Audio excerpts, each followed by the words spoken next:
உன்னை கொன்னவன் திரும்ப சந்தோஷமா கபடி விளையாட வந்துட்டான். அத பாக்கும்போது எனக்கு வெறி வந்த மாதிரி ஆயிடுச்சு. என்னால அவனை ஒண்ணும் செய்ய முடியலடா. அது நினைக்கும் போது எனக்கு ஏன் மேலேயே கோபமா இருக்கு. நான் அவனை சும்மாவே விட மாட்டேன். ஏதாவது பண்ணுவேன். உயிரோட நிம்மதியா இருக்க கூடாது.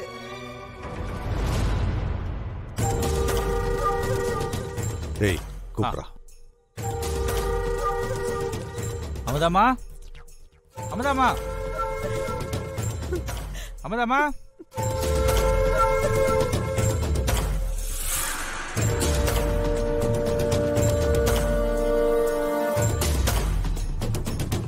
வாங்கம்மா.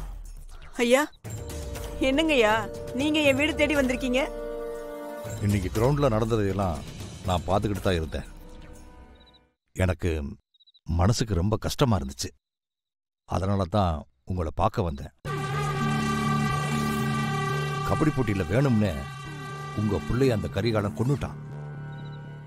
என் தம்பி செத்ததுக்கும் அவனும் அவன் குடும்பமும் தான் காரணம்னு உங்களுக்கே தெரியும்ல. அவனை நாம சும்மாவே விடக்கூடாது.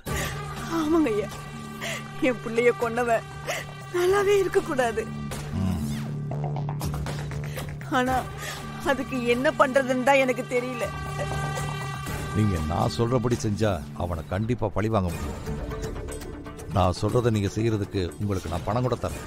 டேய், பணத்தை கொடுறேன். இந்தாமா. ஐயா, பணம் யாருக்குயா வேணும்? என் புள்ள உயிருக்கு இந்த பணம் சமமாகுமா? என் புள்ள சாவுக்கு காரணமானவன பழி வாங்கணும். அதுக்காக நான் என்ன வேணாலும் செய்ய தயாரா இருக்கேன். நான் என்ன செய்யணும்னு மட்டும் சொல்லுங்க ஐயா. ஓ மேல எந்த குத்தமும் இல்லன்னு தானே சொல்லுச்சு.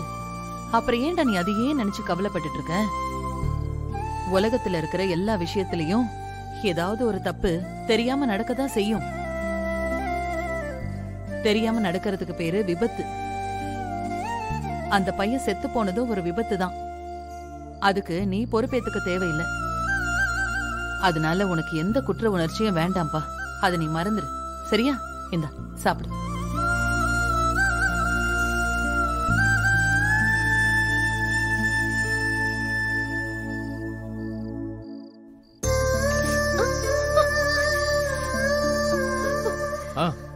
ஓகேடா.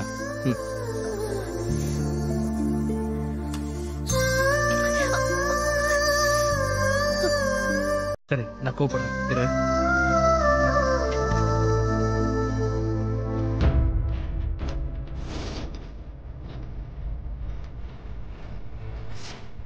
வரதன் மாமா வீட்டுக்கு வந்தப்ப என்கிட்ட தனியா பேசணும்னு கூட்டிட்டு போனார்ல? ஆமா, அதுக்கு என்ன? போ. அந்த ஆள் உன்னை கொல்லணுன்ற வெறியோட இருக்காரா? அந்த ஆள்னால உன் உயிருக்கு ஆபத்து இருக்கு. நீ எதுக்கும் கொஞ்சம் பார்த்து பத்திரமா இரு. மற்றவங்களால என்ன ஒன்றும் பண்ண முடியாது, நான் பார்த்துக்கிறேன். இந்த விஷயத்தில் நீ அசால்ட்டா இருந்துடாத. அந்த ஆள் சொன்ன விதமே சரியில்லை. நீ எதுக்கும் கொஞ்ச நாள் வெளியே போகாம வீட்லயே இரு. நான் தான் தப்பு பண்ணிட்டேன். கரிகாலன் சொன்னதை சீரியஸா எடுத்துக்காம நான் கொஞ்சம் அசால்ட்டா இருந்துட்டேன். அவன் சொன்னதை கேட்டிருந்தா இன்னைக்கு அவ கையில் அடிபட்டிருக்காது.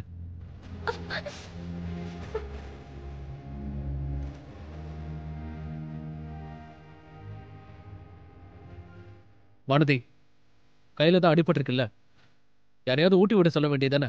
யார ஊட்டி விட சொல்றது? நம்ம வீட்டுல ஏகப்பட்ட பிரச்சனை போயிட்டு இருக்கு. அதுல நானும் ஒரு பிரச்சனையா இருக்க வேண்டாம் தான் நான் நல்லா இருக்கிற மாதிரி காட்டிக்கிட்டு டிஃபன் இங்க எடுத்துட்டு வந்துட்டேன்.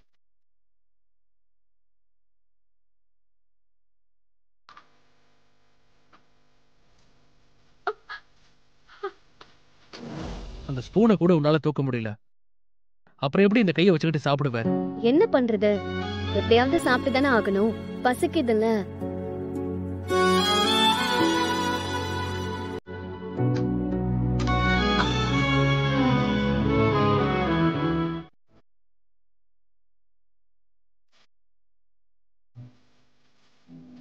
திரும்ப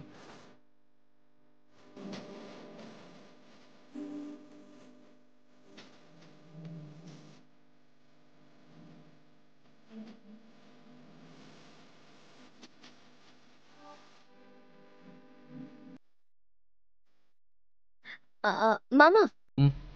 அந்த பாயை கொஞ்சம் எடுத்து விரிச்சு இந்த தலைக்காணி மட்டும் போட முடியுமா? கையில அடிபட்டிருக்கு. என்னால எப்படி விரிச்சு போட முடியும்? அதனாலதான் கேக்குறேன். ம்.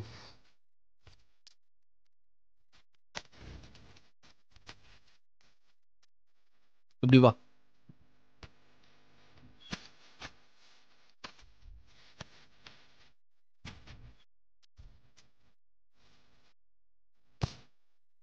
தேங்க்ஸ் மாமா.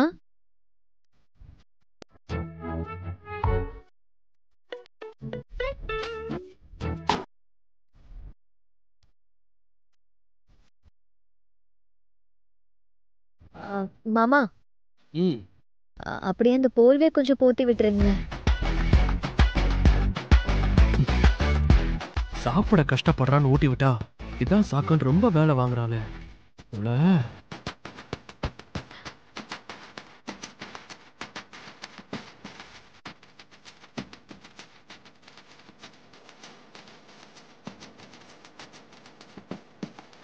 இன்னொரு தேங்க்ஸ் மாமா. இப்போதைக்கு இது போதும். வேற ஏதாவது வேணும்னா நான் உங்ககிட்ட சொல்றேன்.